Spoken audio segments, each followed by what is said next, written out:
দেখুন ভাইয়া, আজকের রাতে একটু বেশি ঘনিষ্ঠ হওয়ার কথা যদি বলেন। আমার খুব ভয় লাগে। ড্রয়ার থেকে ছোট্ট একটা প্যাকেট বের করে টেবিলে রাখতে যেতেই নববধূ দৃষ্টির এমন কথা শুনে অভি একটু হেসে ফেল। কেমন বাচ্চাদের মতো কথা বলে মেয়েটা। অভি ঘুরে দাঁড়িয়ে নরম গলায় বল, কি বলছো এসব দৃষ্টি? আর স্বামী স্ত্রীর মাঝে তো সবই স্বাভাবিক, তাই না?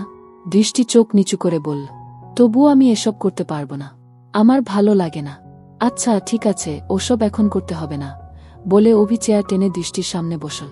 দৃষ্টি কিছুটা ইতস্তত করে বলল, তাহলে ওই যে ড্রয়ার থেকে প্যাকেট বের করলেন, ওগুলো কেন?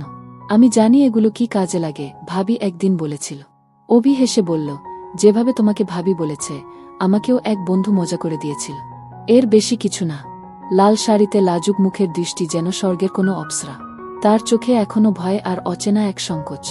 গত বছর দুর্ঘটনায় মা বাবা হারানোর পর অভির মা বাবাই দৃষ্টিকে নিজের ঘরে তুলে নিয়েছিলেন, আর আজ তাদের ইচ্ছা পূর্ণ হয়েছে। অভি কিছুদিন হলো একটা বড় কোম্পানিতে চাকরি পেয়েছে। সুদর্শন, শান্ত স্বভাবের এই মানুষটিকে দৃষ্টি মন থেকে শ্রদ্ধা করে, কিন্তু হঠাৎ এত কাছে আসার কথা ভাবতেই বুকের ভেতর অদ্ভুত কাঁপুনি লাগে তার। ঘোমটার নিচে গরমে ও লজ্জায় ঘেমে যাচ্ছে দৃষ্টি। অভি নরম গলায় বলল, গরম লাগছে তো, ঘোমটা সরিয়ে বসো। দৃষ্টি একটু পেছিয়ে গিয়ে বলল, ঘোমটা সরালে পড়ে যদি আপনি আমাকে কাছে টানেন? আমি কিন্তু সব বুঝি। অভি মুচকি হেসে বলল, আরে তুমি যেমন ভয় পাচ্ছ, আমি তেমন কিছু করব না।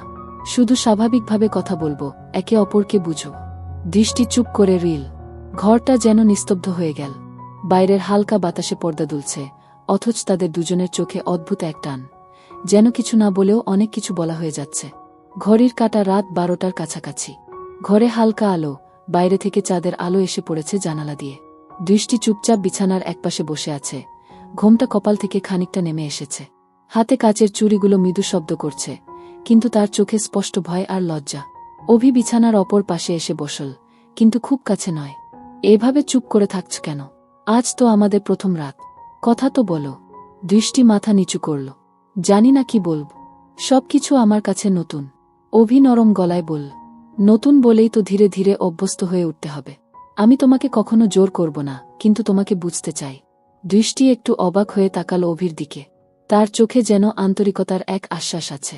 অভি মুচকি হেসে বলল, জানো, ছোটবেলা থেকেই তুমি অন্যরকম ছিলে আমার চোখে। শান্ত, ভদ্র, আর সবসময় সবার কথা ভাবতে। তোমাকে যখন প্রথম দেখি লাল রঙের ওড়নায়, মনে হয়েছিল যদি তুমি একদিন আমার জীবনের অংশ হও, তবে সেটা হবে আমার জন্য সবচেয়ে বড় পাওয়া। দৃষ্টির গাল হালকা লাল হয়ে উঠল। এত কথা আগে বলেননি কেন? বলিনি, কারণ ভয় ছিল। হয়তো তুমি আমার জন্য তৈরি নও। দৃষ্টি এবার মৃদু হেসে বলল, আপনি জানেন, আমি আপনাকে কখনো না বলতাম না, কিন্তু আজ হঠাৎ এত কাছাকাছি আসা, ভয় লাগছে। অভি আস্তে করে তার হাত ধরল। ভয় পাওয়ার কিছু নেই। কাছে আসা মানেই কিছু করে ফেলা নয়। কাছে আসা মানে তোমার চোখের দিকে তাকিয়ে তোমার ভেতরের কথা পড়া, তোমার হাতের উষ্ণতা অনুভব করা। দৃষ্টি অবাক হয়ে দেখল, অভির হাত একদম উষ্ণ, কিন্তু শক্ত করে ধরা নয়, শুধু এক আশ্বাসের মতো। বাইরে হালকা বাতাসে পর্দা দুলছে, আর ঘরের ভেতর নীরবতার মাঝেও এক ধরনের রোমাঞ্চ ছড়িয়ে পড়েছে। দৃষ্টি ধীরে ধীরে স্বস্তি অনুভব করছে। দৃষ্টি, আজ আমরা শুধু কথা বলব। চাইলে তোমার ছোটবেলার গল্প শোনাও, কিংবা আমার প্রথম চাকরির দিনের গল্প শোনো। দৃষ্টি একটু হেসে বলল, আপনি নিশ্চিত কিছুই করবেন না? অভি মজা করে বলল, কিছু করব না বলিনি, বলেছি তোমার অনুমতি ছাড়া কিছু করব না। দৃষ্টি লাজুকভাবে মুখ ফিরিয়ে নিল, কিন্তু ঠোঁটের কোণে হাসি ফুটে উঠল। ঘরের ভেতর যেন এক মিষ্টি খেলা শুরু হয়ে গেল। চোখের চাওয়া, হাসির আড়ালে লুকানো সংকেত, আর এক অদ্ভুত টান, যা তাদের ধীরে ধীরে একে অপরের দিকে নিয়ে যাচ্ছে। বাইরে মাঝরাতের নীরবতা। দূরে কোথাও কুকুরের ডাক শোনা যাচ্ছে, আর মাঝে মাঝে রাস্তার বাতির নিচে পতঙ্গ উড়ছে। ঘরের ভেতর দৃষ্টি ও অভি এখনও পাশাপাশি বসে আছে, কিন্তু এখন তাদের মধ্যে দূরত্ব আগের চেয়ে কম। অভি আস্তে করে বলল, দৃষ্টি, তোমার চোখের দিকে তাকালে মনে হয় তুমি হাজার কথা লুকিয়ে রেখেছ। দৃষ্টি লাজুকভাবে বলল, সব কথা মুখে বলা যায় না, কিছু কথা চোখেই বলা ভালো। অভি মুচকি হাসল, তাহলে আজ শুধু চোখ দিয়ে কথা বলি। দৃষ্টি এক মুহূর্তের জন্য অভির চোখের দিকে তাকাল, তারপর তাড়াতাড়ি মুখ ফিরিয়ে নিল। না, থাক, তাতে আপনি আবার কিছু ভেবে বসবেন। কিছু ভাবলে কি দোষ হবে? অভির গলায় মজার সুর, কিন্তু চোখে ছিল গভীর আন্তরিকতা। দৃষ্টি এবার হালকা হেসে ফেল, দোষ না হলেও আমি এখনো প্রস্তুত নেই। অভি ধীরে ধীরে তার কাছে এগিয়ে এল, কিন্তু কোনো তাড়াহুড়ো নেই। প্রস্তুত না হলে আমরা অপেক্ষা করব, তবে তোমার ভয়টা দূর করতে পারি, যদি তুমি অনুমতি দাও। দৃষ্টি অবাক হয়ে তাকাল। ভয় দূর করবেন কিভাবে? অভি নরম গলায় বলল, তোমার হাতটা ধরব, ঠিক আগের মতো। আর কিছু না। দৃষ্টি কিছুক্ষণ ভেবে মাথা নাড়ল। অভি তার হাত ধরল, আঙুলের ফাঁকে আঙুল জড়িয়ে দিল। সেই স্পর্শে দৃষ্টি শরীরের ভেতর হালকা শিহরণ টের পেল। দেখো, এটা তো কষ্টের কিছু নয়, তাই না? অভি বলল। দৃষ্টি চুপ করে রইল, কিন্তু তার ঠোঁটের কোণে আবারও লাজুক হাসি ফুটে উঠল। হঠাৎ বাইরে হালকা বৃষ্টি শুরু হল। জানালা দিয়ে ঠান্ডা বাতাস এসে ঘরে লাগল। অভি উঠে গিয়ে জানালার পাশে দাঁড়াল। এসো, বাইরে দেখো, কত সুন্দর লাগছে। দৃষ্টি ধীরে ধীরে উঠে এসে জানালার পাশে দাঁড়াল। বাইরে অন্ধকার, আকাশে বিদ্যুতের ঝলকানি, গায়ে বৃষ্টির হালকা ফোঁটা লাগতেই দৃষ্টি কেঁপে উঠল। অভি মুচকি হেসে তার কাঁধে হালকা হাত রাখল। ভয় পেও না, আমি আছি। দৃষ্টি চুপ করে দাঁড়িয়ে থাকল, কিন্তু বুকের ভেতর অদ্ভুত এক উষ্ণতা অনুভব করল। এই মুহূর্তে যেন ভয় আর লজ্জা মিলেমিশে এক নতুন অনুভূতি জন্ম দিচ্ছে, যা তাদের ধীরে ধীরে একে অপরের খুব কাছে টেনে আনছে। বৃষ্টি তখন আরও জোরে পড়ছে। জানালার কাছে ফোঁটা জমে যাচ্ছে।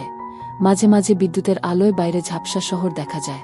দৃষ্টি জানালার ফাঁক দিয়ে বৃষ্টির গন্ধ টেনে নিচ্ছে, কিন্তু বুকের ভেতর ধুকপুকানি এখন বৃষ্টির শব্দের চেয়েও জোরে শোনা যাচ্ছে। অভি একটু পাশ ঘেঁষে দাঁড়াল। তার গায়ের উষ্ণতা দৃষ্টির কাঁধে এসে লাগতেই দৃষ্টি থমকে গেল। ঠান্ডা লাগছে? অভির কণ্ঠে ছিল মোলায়েম সুর। না, মানে। দৃষ্টি কথাটা শেষ করতে পারল না। অভি ধীরে ধীরে তার ওড়নার একপাশ কাঁধে টেনে দিল, যেন ঠান্ডা বাতাস থেকে আড়াল করে দিচ্ছে। দৃষ্টি অবাক হয়ে তাকাল। চোখে কোনো দুষ্টুমি নেই, শুধু এক ধরনের কোমল যত্ন। দৃষ্টি, অভি আসতে বলল, তোমাকে ভয় পাইয়ে দিতে চাই না, কিন্তু তোমার এই লাজুকতা, জানো, এটা আমার কাছে সবচেয়ে সুন্দর জিনিস। দৃষ্টি চোখ নামিয়ে নিল। তার আঙুলগুলো কাচের ধারে হালকা নকশা কাটছে, কিন্তু মনটা যেন কোথাও হারিয়ে গেছে। হঠাৎ বাইরে বজ্রপাত হল। দৃষ্টি হালকা চমকে অভির দিকে আরও সরে এল। অভি সেই সুযোগে তার দুই হাত নিজের হাতে নিল। দেখো, আমি বলেছিলাম না, ভয় পেও না, আমি আছি। দৃষ্টি এবার চোখ তুল। তাদের চোখ দুটো এক মুহূর্তের জন্য আটকে গেল। বাইরে বৃষ্টি, ভেতরে সেই নীরবতার মাঝে শ্বাসের শব্দ স্পষ্ট শোনা যাচ্ছে।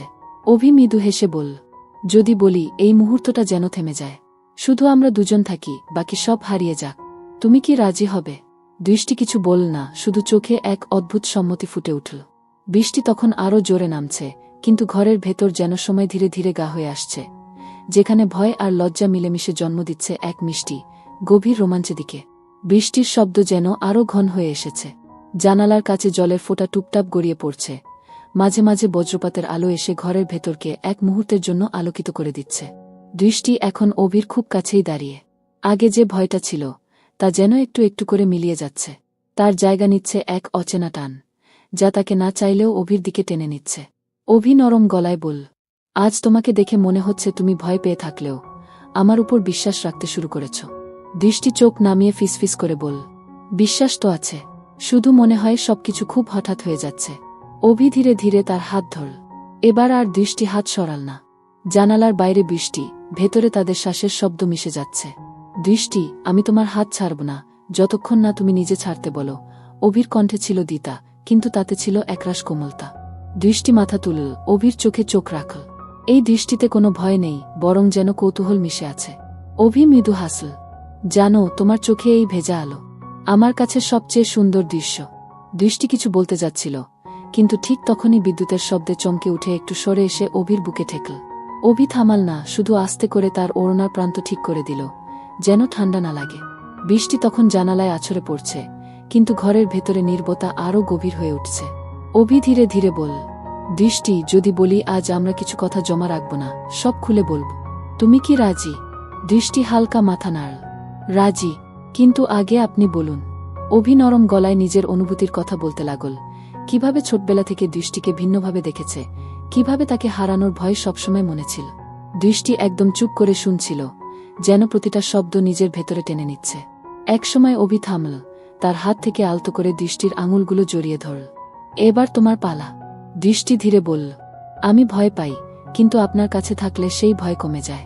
আমি জানি না এটা ভালো নাকি খারাপ, তবে আজ মনে হচ্ছে যদি সারা জীবন এমনই থাকে, আমি খুশি থাকব। অভি তার চোখের দিকে গভীরভাবে তাকাল।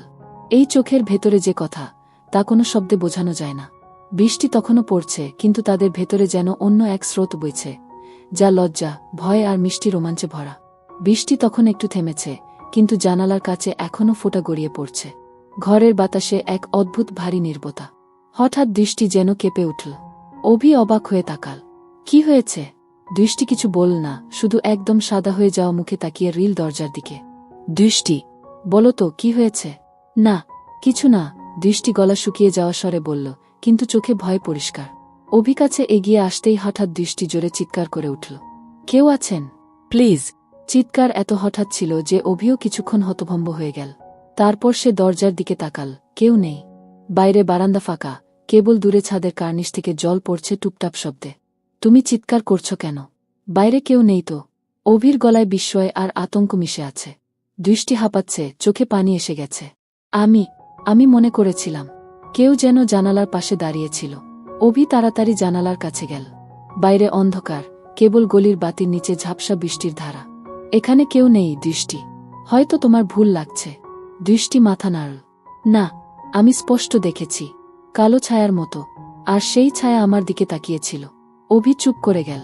তার নিজেরও মনে এক অদ্ভুত অস্বস্তি জন্ম নিল, কিন্তু দৃষ্টিকে ভয় না দেখিয়ে সে হাত বাড়িয়ে বলল, এসো বসো। আমি আছি, তুমি ভয় পেও না। দৃষ্টি ধীরে ধীরে অভির কাছে এসে বসে পড়ল, কিন্তু তার বুকের ধুকপুকানি যেন থামছেই না।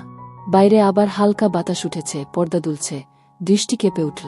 অভি এবার হাত বাড়িয়ে তার হাত শক্ত করে ধরল। আমি আছি দৃষ্টি, যদি কেউ থাকে সে এই ঘরে ঢুকতে পারবে না। কিন্তু অভির গলার দ্বিতার আড়ালে তার চোখেও এখন অদ্ভুত এক চিন্তার ছায়া। ঘরের ভেতর এখনও সেই চাপা নীরবতা। বাইরে বৃষ্টি প্রায় থেমে এসেছে, শুধু মাঝে মাঝে ছাদের কোণা থেকে জল পড়ার টুপটাপ শব্দ শোনা যাচ্ছে। দৃষ্টি অভির হাত শক্ত করে ধরে আছে। তার আঙুলের ঠান্ডা স্পর্শ অভিকে বুঝিয়ে দিচ্ছে সে এখনও ভয় কাটিয়ে উঠতে পারেনি। অভি মৃদু গলায় বলল, শোনো, হয়তো তুমি ভুল দেখেছ। কালো ছায়া জানালার পাশে, এগুলো মাঝে মাঝে চোখে ধোকা দেয়। দৃষ্টি ধীরে মাথা নাড়ল। না অভি, আমি ভুল করিনি। সেই ছায়া একদম স্থির হয়ে দাঁড়িয়েছিল। আমি বুঝতে পারছিলাম কেউ আমার দিকে তাকিয়ে আছে। অভি একটু থেমে তার দিকে তাকাল। দৃষ্টির চোখে এক অদ্ভুত মিশ্র অনুভূতি, ভয়, কৌতূহল আর কিছুটা অনিশ্চয়তা। আচ্ছা, যদি সত্যিই কেউ থাকে, তাহলে আমরা দরজা জানালা সব বন্ধ করে দেব। অভি উঠে গিয়ে জানালার ফাঁকটা বন্ধ করল, পর্দা টেনে দিল। দৃষ্টি ধীরে ধীরে বিছানায় বসল, কিন্তু তার দৃষ্টি বারবার সেই জানালার দিকেই চলে যাচ্ছে। অভি এসে তার পাশে বসল। দৃষ্টি, আমি তো আছি, তোমার ভয় পাওয়ার কোনো কারণ নেই। দৃষ্টি চুপ করে রইল, তারপর হঠাৎ নরম স্বরে বলল, জানো, আমি প্রথমবার এত ভয় পাচ্ছি না। আজ আমার মনে হচ্ছে তুমি পাশে থাকলে আমি নিরাপদ। অভি মৃদু হাসল। তাহলে ভয়টা আমাদের কাছে আসার একটা কারণ হয়ে গেল। দৃষ্টি একটু লজ্জা পেয়ে মুখ ফিরিয়ে নিল, কিন্তু তার ঠোঁটের কোণে মৃদু হাসি ফুটে উঠল। অভি আলতো করে তার হাত নিজের হাতে নিল, উষ্ণতা দিতে লাগল। ঠিক তখনই দূরে কোনো জানালার গ্রিলে যেন ধাতব শব্দ হল। দুজনেই থমকে গেল। অভি তাকাল দরজার দিকে, দৃষ্টি আবার চুপচাপ অভির হাতে আরও আঁকড়ে ধরল। বাইরে অন্ধকারে যেন কেউ দাঁড়িয়ে আছে, নাকি এটা শুধু বাতাসের খেলা?